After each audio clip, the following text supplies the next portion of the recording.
Welcome back to the channel. This is your boy Rich Latta here, back with another video. And today we're going to be doing a dope reaction to a video by Hoops Reports called The Dark Truth of Why the NBA is Dying. Thought it might be interesting to explore. This is going to be a reaction format, so I'll be pausing it, weighing in with my thoughts, and getting back to the video. So lock in. Let's pull the video up, and here we go. For nearly 2 decades, I've been a passionate NBA superfan following every season without fail. All the way to the hoop, scoop to the hoop with a foul! Point 71 and 72! Basketball is more than just a sport for me. It's a way of life. And honestly, I can't imagine a world without Steph Curry draining impossible threes, LeBron James crying to the refs, or watching freakishly athletic players defy gravity. He just evaporated the Kings' defense! Lately, however, there's been a lot of buzz about the NBA losing its grip in the world of entertainment. LeBron is divisive. He makes the game unattractive. NBA Finals numbers down massively. Ladies and gentlemen, the truth is, viewership is declining, fans are tuning out, and honestly, the numbers don't lie. Kind of. So the NBA did just re-sign their deal. So like numbers only really matter so much because the money's already locked in to, you know, what they're about to get. You do have to keep in mind that cable is going down every year. You also have to think about the fragmentation of cable, what's actually available on cable, what packages are being sold off to different streaming services. So, and of course, illegal streaming. Ratings have dropped a staggering 48% since 2012 and 28% just this year on ESPN alone. Meanwhile, other sports leagues are breaking records. This is a troubling trend, and in today's video, I'll share my own perspective as a superfan, along with insights from experts and fans around the world to explore the big question: why is the NBA dying? You know how much league pass costs? League pass, and you don't even get all the games. You don't even get the games in your own city. Yeah, you don't get the Laker game. Yeah. On the floor. Technical foul, Luka. He waved him off. Here's That was weak. that way. And somebody else, or is it Udoka out?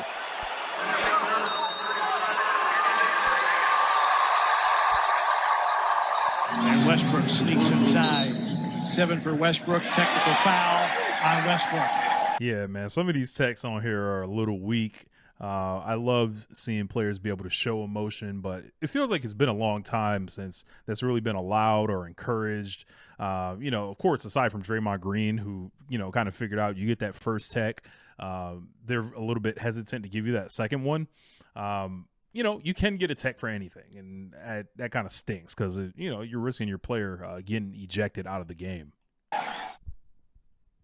Have you ever watched a game where an NBA player just gives another a simple glare, and boom, they're slapped with a technical foul? Or how about a player clapping in frustration, only to get hit with a tech? Oh, yeah. He really upset himself. Call for technical. It's crazy to think, but stuff like this is actually happening in the NBA right now. Turnaround jumper, foul Morant. And John's got to watch his reaction. He already is sitting on 1 technical foul. He's got ejected. I get it, this is basketball, not WWE, but the NBA and its referees have gotten so soft that even the slightest hints of drama get shut down with a whistle. And Do we want to like bust it open to why this is? Why are they allowed to fight in hockey? Why are they allowed to fight seemingly off the ball in the NFL? And it's nothing but a little flag, 10-yard penalty. Baseball, you know, they can clear out the benches, no problem. The NBA, though, when guys want to get a little physical or talk, they have to shut it down immediately.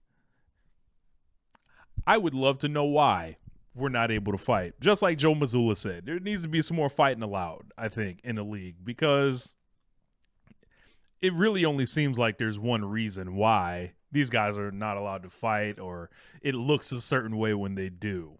You never hear hockey players getting called thugs. You never hear, this in football or anything where violence, kind of comes with the game. In the NBA, everybody's supposed to just be these robots, these unpassionate guys or whatever. And I think a lot of that gets, reflected in what these guys turn into. They turn into unemotional in a lot of cases and afraid to kind of play with that, little bit of edge. So, and honestly, this is just one of the reasons viewership is dropping.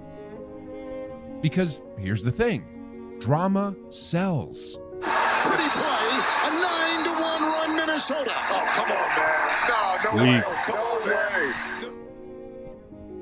Take the UFC, for example. When Conor McGregor was in his prime and gearing up to fight Floyd Mayweather, the drama was off the charts. I mean, those press conferences alone were pulling in more views than some NBA Finals games.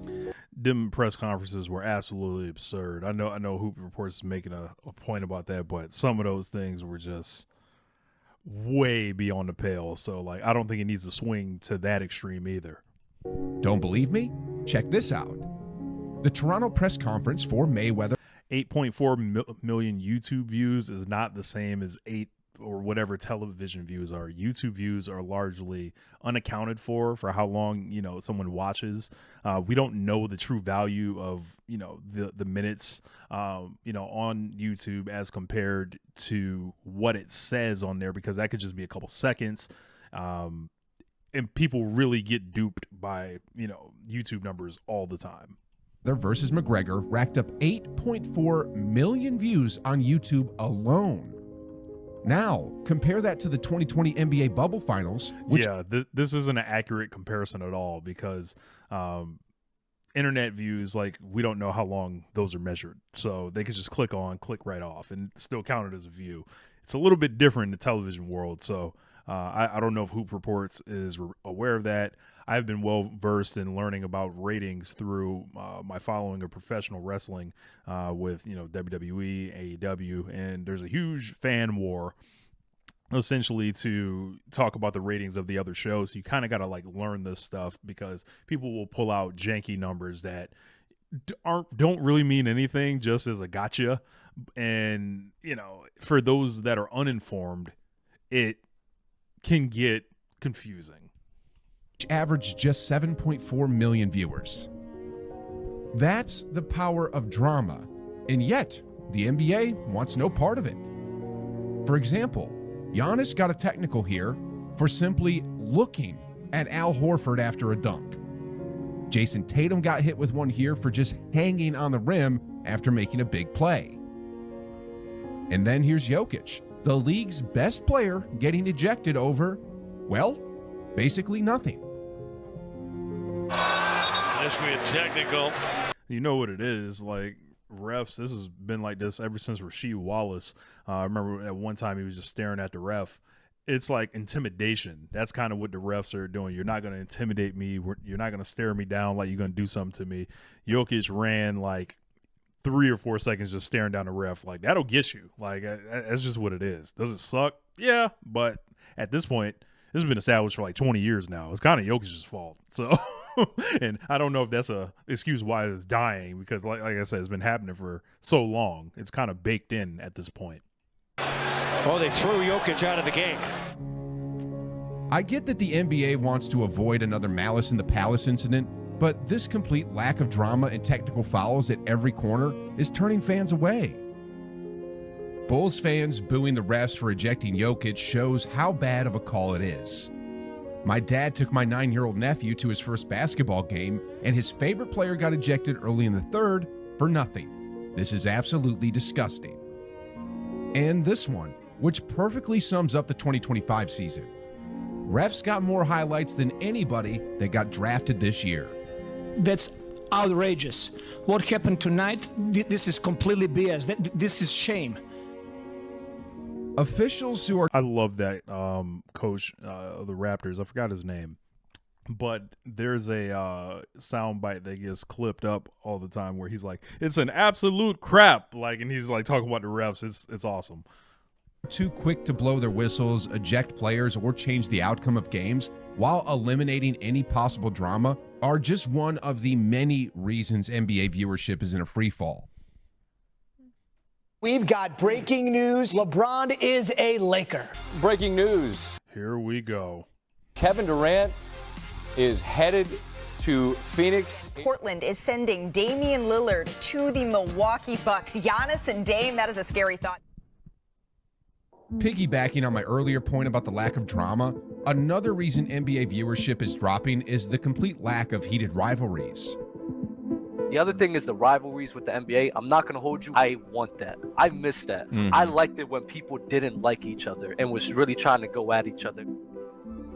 In the UFC, for example, we want to see John Jones fight Tom Aspinall, not watch them train together and be buddies. I feel like there are a lot of things that have played out over the last 15 years in the NBA that we're getting railed against that have, I think we can look back on at this point and ask, was this good for the league? That these superstars want to team up with each other rather than play against each other. I would love to think that there is an alternate timeline that featured LeBron never joining the Heat, that featured the Warriors never getting Kevin Durant, and it all kind of just playing out in a normal fashion the way it always was kind of before the decision. Like where moves were made by the front office. I would love to see what that Marty McFly zone looked like, because there was a reason for that pushback of Miami when they first got together. It's like, you are breaking the competitive balance of the league by stacking 3 all-stars together on the same team. Like that's what it essentially was. Don't let people try to like rewrite this and, make whatever excuse they wanted to make for LeBron, and then, the subsequent move back to Cleveland where he has, 2 all-stars, and then that opens the door for the Warriors. And, from there, everybody's, going into different things like the Brooklyn Nets, who ended up with Harden, Durant, and Kyrie, and they only ended up playing 15 games together, and it was a disaster. And in this, link up and everybody's, with this we are the world approach to the NBA, I can't say that I think we got the better option of, keeping these guys separated, turning them into rivals, keeping these teams a little bit more balanced. I don't know. I feel like I would have liked it to work out the other way. The reality is, NBA players switch teams faster than a game of hot potato these days. As a result, there aren't many rivalries anymore, and rivalries bring drama. And as I mentioned earlier, drama sells, which is another area the NBA is lacking right now. Maybe that's just that little toxic side of me, you feel me? I just like controversy. Not just individual players, but like doesn't even feel like there's team rivalries anymore. Like a Lakers-Celtics game, it's like whatever now, I'm a Laker fan. I don't like the Celtics, but I don't hate the Celtics either right now. And that's weird because I'm supposed to hate the Celtics no matter what. But it's just like, yeah, they're another team in the league. I like some of their players, but there's no real like detest for them. Kevin Durant, for example. He's one of the greatest players of the last decade, but how can home fans get emotionally invested when he leaves his team every couple of years? Then there's LeBron James. Kevin Durant is like one of the most perpetually unhappy, and this is documented, superstars that there's ever been in the league. I can't imagine thinking about, like, if this was Major League Baseball, it's like, what hat do we put on Kevin Durant when he goes into the Hall of Fame? It's like, yeah, do we put, he spent the first 7 years with the Thunder. He won 2 titles with the Warriors, played 3 seasons, and then we know how that ended. He's not a Net. He damn sure isn't a Sun. And it's like the Thunder people hate him. The Warriors hate him. And everyone hates him, so I'm not like, who does he belong to? They're going to have to go put him in there with the NBA logo on there. While many of the younger generation consider him the GOAT, he's notorious for jumping ship whenever the going gets tough. That cannot be argued at this point. I just look at the history. So by constantly avoiding long-term battles, he's also avoided building the kind of rivalries that fans crave. And now, according to what I heard recently, he's reportedly interested in teaming up with Golden State and joining arguably his biggest rival, Steph Curry. Which would be absolutely disgusting, I think, in my opinion. I'm a Lakers fan. I'm not a LeBron fan. Kobe's my guy, and I quite frankly would love to be freed from LeBron James and Clutch Sports. However, if they send him to play with Steph Curry, disgusting on several different levels. All because his Lakers experiment has turned into a complete disaster.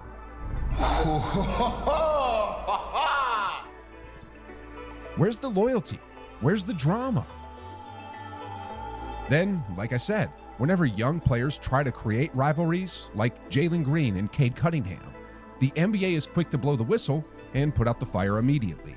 Now finds Jalen Green! What a dunk, Jesus. As one fan put it, the fact they gave a tech for that summarizes everything wrong with today's soft NBA. God forbid somebody shows some emotion. I agree. So streaming is so broken, like as a concept, because I'm a user of Sling, right?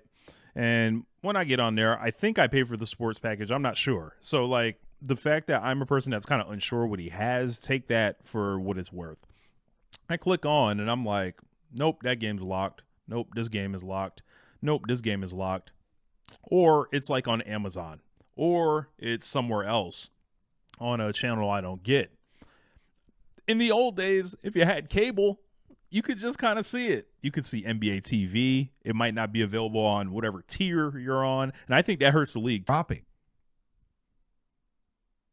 You know what I mean? Words was thrown out there that shouldn't be thrown out there between, you know what I mean, two men. And so that kind of just drew the line for me. And I'm one of those, once you're on one side, bro, you stay in there.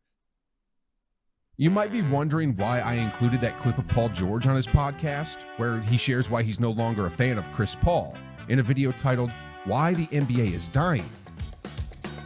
Well, let me explain, or better yet, let this man explain. So Podcast P, I want to pull this up before I say it. This season, 10 games played, 16 podcast episodes, salary $49 million. Hey, yo. Yo. Paul George, to my knowledge, runs a pretty nice podcast. I'm not telling him not to do the podcast or anything. That is an indictment. That is an insane statistic right there, especially knowing what Paul George has kind of thought of at this point in his career. Like, he's a guy that doesn't really play games, a guy that's hurt all the time, guy that goes from team to team at this point. I don't know how, if Paul George lands on your team at this point, you're happy about it, because you're never going to see him play. Are you getting paid for the podcast or you getting paid to play? How you got more podcast episodes than games played, nigga? Story Mode featuring Jamal Crawford, the Drew Holiday episode, season 3 premiere. Paul George has been dropping podcast after podcast. Your father knows about saving money. Everything I'm wearing, I've had since boot camp. On his Podcast P channel, and while they're great episodes, they highlight a trend among NBA players that they don't seem to care about the league anymore. To them, the NBA feels like a stepping stone or a paycheck. And you know what? The fans can feel that vibe. Well, I'm going to push back a little bit on that. It is a paycheck. It is their job, and, you know, they are very well compensated there. Now, is there a question of, like, us not caring anymore once the money gets that out of control? I think that's fair to say, like, we would like to see, like, hey, man, this dude making $30-40 million. If I buy a ticket to go to the game, they're not playing, because of a hangnail. It is kind of hard to take, I don't like the NBA. Why not the NBA? Don't give a Anyway, when it comes to Paul George specifically, just listen to what this one Philly fan had to say. I just slept until 5 p.m. And I woke up and looked at my phone, and I see a Paul George podcast featuring Reggie Jackson. The day after Paul George drops 2 points and leaves the game with another leg injury. It wouldn't be fair. I wouldn't want to see that if I was a Sixers fan and I was really like tied into like, yo, what is happening with the rest of Joel Embiid's prime. We brought this guy Paul George in here to, you know, kind of be the second or third best player. What is this? You know, that's, you know, when I saw LeBron start the Mind the Game podcast, which is hilarious in hindsight. Now, I wondered what he was doing. I didn't really think much of it, but man, I should have paid attention because it turns out it was a coaching interview, series essentially. To put all the blame on Paul George because this is a much bigger league-wide trend. Take Zion Williamson, for example, one of the most hyped prospects in recent NBA history. Instead of you honestly might be able to pin all this on Zion Williamson not turning into the superstar that it looked like he was going to be, because he had the new excitement, the new energy, the awe factor. He had, went to Duke, so there was like a big fan base there. He was a high school superstar. So like him turning out to be this guy that has played maybe half of the games that he's been available to play, had different issues with weight, had different off the court issues, had injuries. This has been one of the most disappointing players that ever come into the NBA at this rate. Focusing on the game, he seems to care more about food than basketball. Is it hard to diet at your age?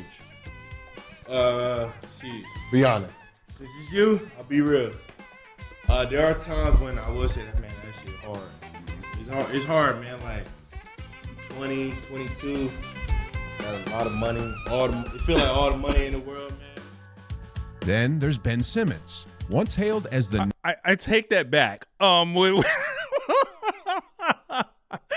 could I forget about Ben Simmons when I normally like to look at it and respect the players and think about, what it would be if I knew this person, if, this was someone that was connected to me in some form. But with Ben Simmons, for me, that all goes out the window. I think he's a quitter. I think he's a liar. I think he's a cancer to his teams. I think he's the walking example of just like disappointment in a player who completely goes Rick Ankiel with his skills, terrified to shoot, sat all those games out forever, phantom injuries. There was just no respect, I think, that he commands anymore. So let's see what they got to say. Next, LeBron James. He's earning tens of millions of dollars, but still hasn't bothered to develop a jump shot. I mean, in this... all those Ben Simmons highlight videos, like you can just keep going, like on Ben Simmons, and it's just like, wow, this guy was the #1 pick also in 2015, I believe.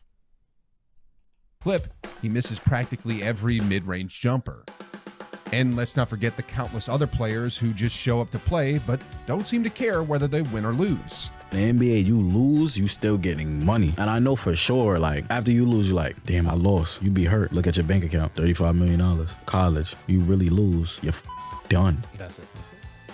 I know this doesn't apply to every player. Some genuinely care about winning, and that's the reason why fans love them. But the harsh truth is that the majority of players, even some superstars, don't seem to show that passion. And if they don't care, why should viewers bother tuning in? In the words of the great Steph Curry, we can tell Donald Trump, night, night.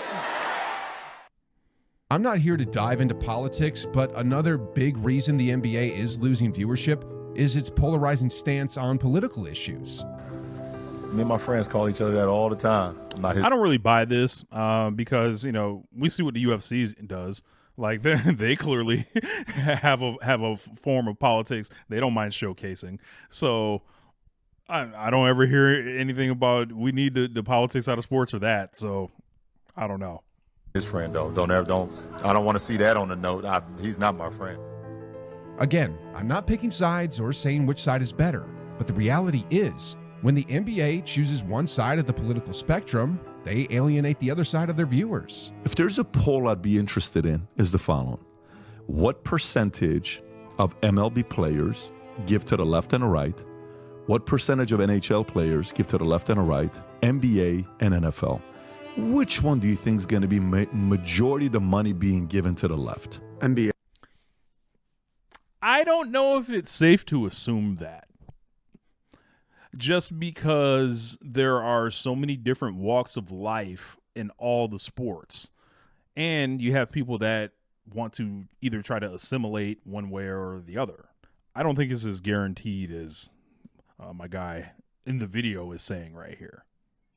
Yeah. 100%. And it won't even be close. Damn, lost a fan. And then you look at ownership as well. I think that's kind of narrow-minded that what the guy was thinking there. I remember why I don't watch the NBA anymore. And this is the main reason I don't watch the NBA anymore. Now, I'm not saying it's wrong for NBA players to speak out about the state of the country or share their opinions on who they prefer in the White House. But based on what I've seen, it's clearly bad for business. You don't lose all the viewers from the opposing political side, but you definitely lose a chunk of them. And when you combine that with the lack of drama, overly abusive referees, the difficulty of watching games, and players who don't seem to care about winning, if that was, a reason that people are not watching, I would rank that very low on the list. Because if you have, an exciting product, and I don't think any of that will really matter. End up with the perfect storm for plummeting viewership.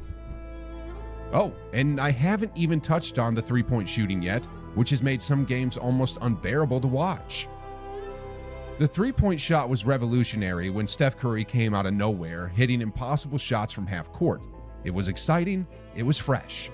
But now, when the three-point shot has become a cold, calculated algorithm, like what the Celtics are doing right now, it loses its magic. Entertainment is just too easy to find these days. Netflix, YouTube, Amazon Prime, TikTok, UFC, you name it. Sure, the NBA just signed a massive new deal and made more money than ever, but that doesn't change the fact that viewership is falling. If the league wants to bounce back and dominate the entertainment world again, they need to seriously rethink many aspects of their business. Not that I'll ever stop watching, though.